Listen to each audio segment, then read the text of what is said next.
ഇപ്പോൾ കേരളത്തിൽ അതോടൊപ്പം തന്നെ ഇന്ത്യയുടെ വിവിധ ഭാഗങ്ങളിൽ ചർച്ച തൊഴിലുറപ്പ് പദ്ധതിയുമായി ബന്ധപ്പെട്ടാണ്. കേരളത്തിൽ പൊതുവെ നാം എന്താണോ കാണുന്നത്, നരേന്ദ്രമോദി സർക്കാർ എന്ത് കൊണ്ടുവന്നാലും അത് വിമർശിക്കുക തുടരുകയാണ്. മഹാത്മാഗാന്ധി തൊഴിലുറപ്പ് പദ്ധതി മൻമോഹൻ സിംഗിൻ്റെ കാലത്ത് കൊണ്ടുവന്ന ഒരു പരിഷ്കാരമാണ്.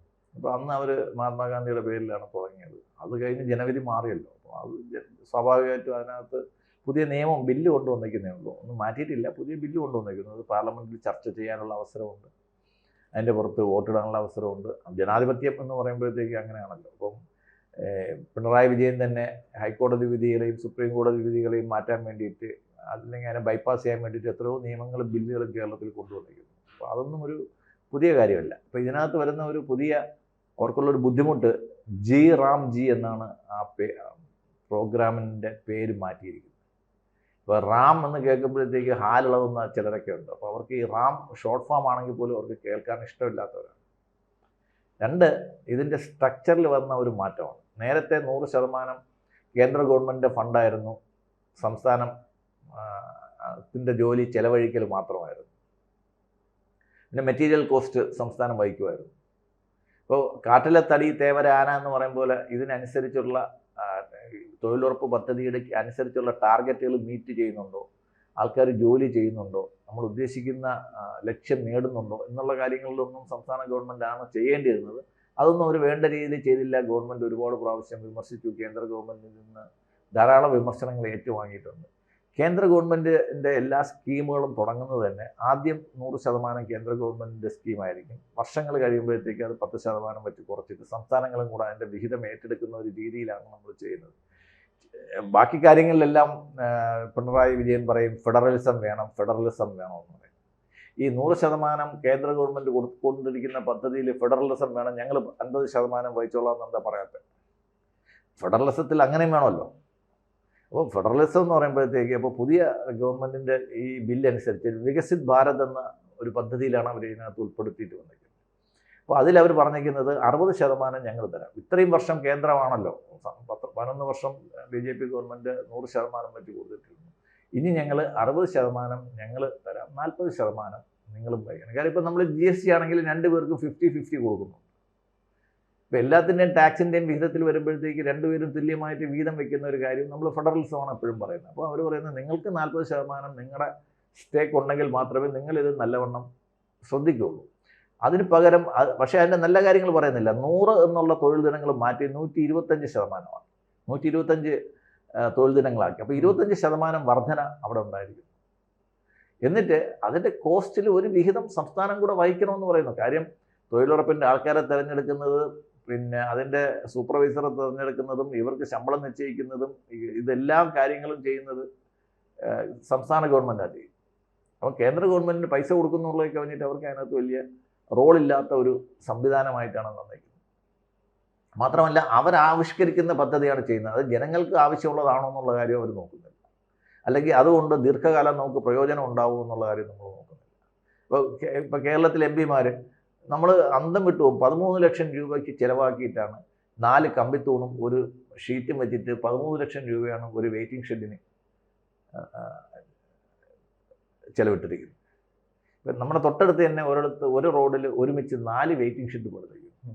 അപ്പോൾ ഇത് എന്തിനു വേണ്ടിയിട്ടാണ്? ഇതിൻ്റെ റിക്വയർമെൻ്റ് ഉണ്ടോ? അപ്പോൾ ഈ പൈസയ്ക്ക് നമ്മൾ ചിലവാക്കുന്ന ഓരോ പൈസയ്ക്കും ശരിക്കുള്ള ഒരു ഓഡിറ്റ് വേണമെന്നുള്ള കാര്യം ഗവൺമെൻറ് ഇപ്പോൾ കൊണ്ടുവന്നേക്കുന്നത്. അതിനകത്ത് കുറ്റം പറഞ്ഞിട്ട് കാര്യമില്ല. ഈ പദ്ധതി തകർക്കാനുള്ള ശ്രമമാണെന്നാണല്ലോ CPM പറയുന്നത്. ഈ പദ്ധതി എങ്ങനെ തകരുന്നേ? പദ്ധതി അവിടെ തന്നെ ഉണ്ടല്ലോ.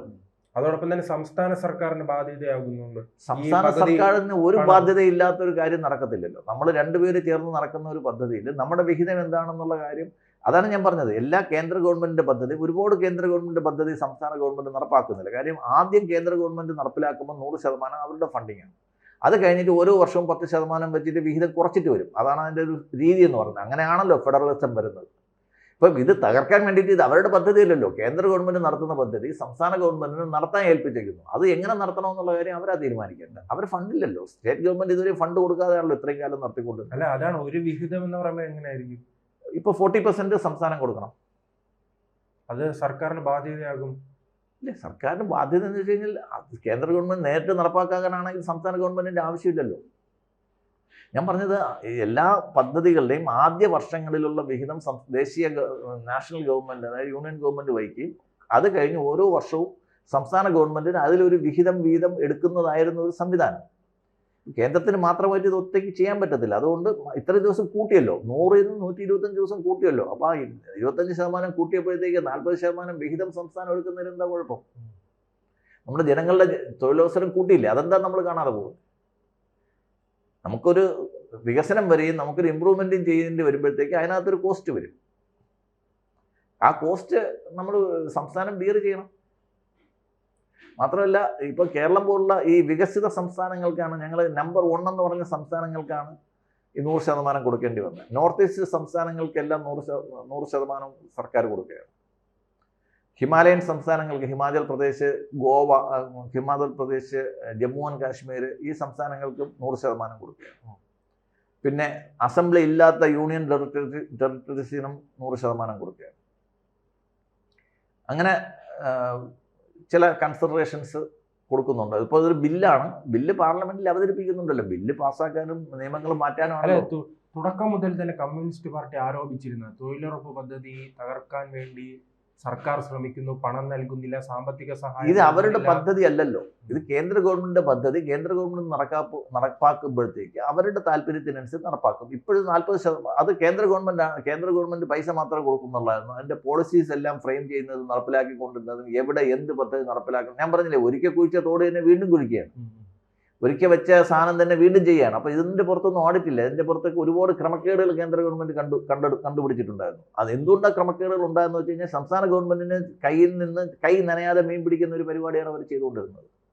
ഞാൻ പറയുന്നത്, എപ്പോഴും ഫെഡറലിസം പറയുന്ന നേതാക്കൾ ഈ ഒരു പദ്ധതിയിൽ സംസ്ഥാന വിഹിതം എന്തുകൊണ്ട് കൊടുക്കാൻ തയ്യാറാവുന്നില്ല? അത് 40% ചോദിക്കുന്നുള്ളൂ, 50-50 ചോദിക്കുന്നില്ല, 40% ചോദിക്കുന്നുള്ളൂ. മാത്രമല്ല, 25 ദിവസം കൂട്ടിയപ്പോഴത്തേക്ക് അതിനകത്തുണ്ടാവുന്ന ആ ചെലവ് ആര് വഹിക്കും? ചിലപ്പോൾ പാർലമെന്റിൽ ഇത് സബ്ജക്റ്റ് കമ്മിറ്റി വിടുകയും അമെൻമെന്റ് വരികയും ചെയ്യുമ്പോൾ ചിലപ്പോൾ 75-25 ആക്കുമായിരിക്കാം. ചിലപ്പോൾ അതിനകത്ത് ചെറിയൊരു വ്യത്യാസങ്ങളൊക്കെ വരുത്താനുള്ള സാധ്യതയുണ്ട്. പക്ഷേ 25% കൂട്ടിയതിൻ്റെ ബാധ്യത ദേശീയ ഗവൺമെന്റിന്, നാഷണൽ ഗവൺമെന്റിന് ഒറ്റയ്ക്ക് വഹിക്കാൻ സാധിക്കില്ല. ചിലപ്പോൾ ആ കൂട്ടിയതിൻ്റെ 25% നിങ്ങൾ വഹിക്കാൻ പറ്റും. അപ്പോൾ നമ്മളെ ആൾക്കാരുടെ തൊഴിലവസരം കൂട്ടിയതല്ലേ, അതെന്താ നമ്മൾ കാണാതെ പോകുന്നത്? നമ്മളെല്ലാത്തിൻ്റെയും നെഗറ്റീവ് സൈഡും ഡാർക്ക് സൈഡും മാത്രം എന്താ നമ്മൾ കാണുന്നത്? ഇതിനകത്ത് അങ്ങനെ ഒരു പോസിറ്റീവ് ഉണ്ട്. 100 ദിവസം ജോലി കിട്ടിക്കൊണ്ടിരുന്നപ്പോൾ 125 ദിവസം ജോലിയായി. അപ്പോൾ നല്ലതല്ലേ? ഇപ്പോൾ കേരള ഗവൺമെൻറ് 25 രൂപ എന്ന ടാക്സ് 250 രൂപ ആക്കുമ്പോഴത്തേക്ക് കേന്ദ്ര ഗവൺമെൻറ് അതിനകത്ത് റോളൊന്നുമില്ല. അപ്പോൾ എല്ലാത്തിനും ഇങ്ങനെ ഗ്രാജുവലായിട്ടുള്ള ചേഞ്ചസ് വന്നുകൊണ്ടിരുന്നാലേ വരും. അല്ല, അപ്പോൾ പറഞ്ഞു വരുന്നത്, ഇത് ജനങ്ങൾക്ക് തൊഴിലുറപ്പ് പദ്ധതിയിൽ ഏർപ്പെടുന്ന സാധാരണക്കാർക്ക് വലിയ ഉപകാരപ്രദമാകുന്ന ഒരു അതെ, അതായത് ഒരു കാലാനുസൃതമായ മാറ്റമാണ് ഉണ്ടായത്.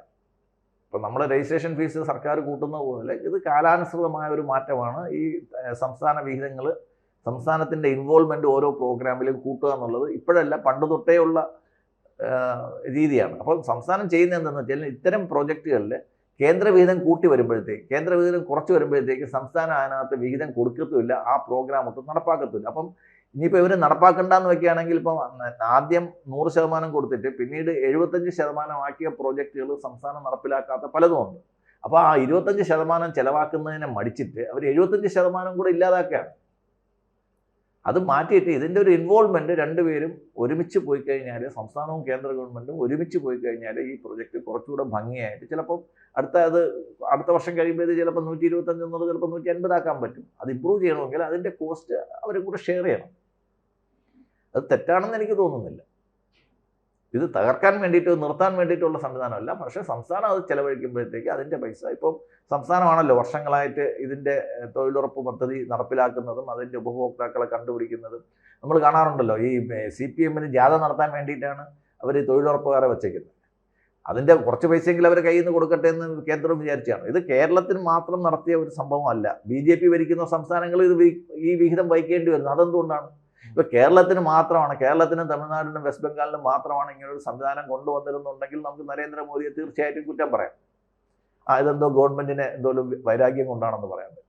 ഇത് നമ്മൾ സാമ്പത്തികമായിട്ട് പിന്നോക്കം നിൽക്കുന്ന സംസ്ഥാനങ്ങൾക്ക് ഇപ്പോഴും 100% വിഹിതം കൊടുക്കുന്നുണ്ട്.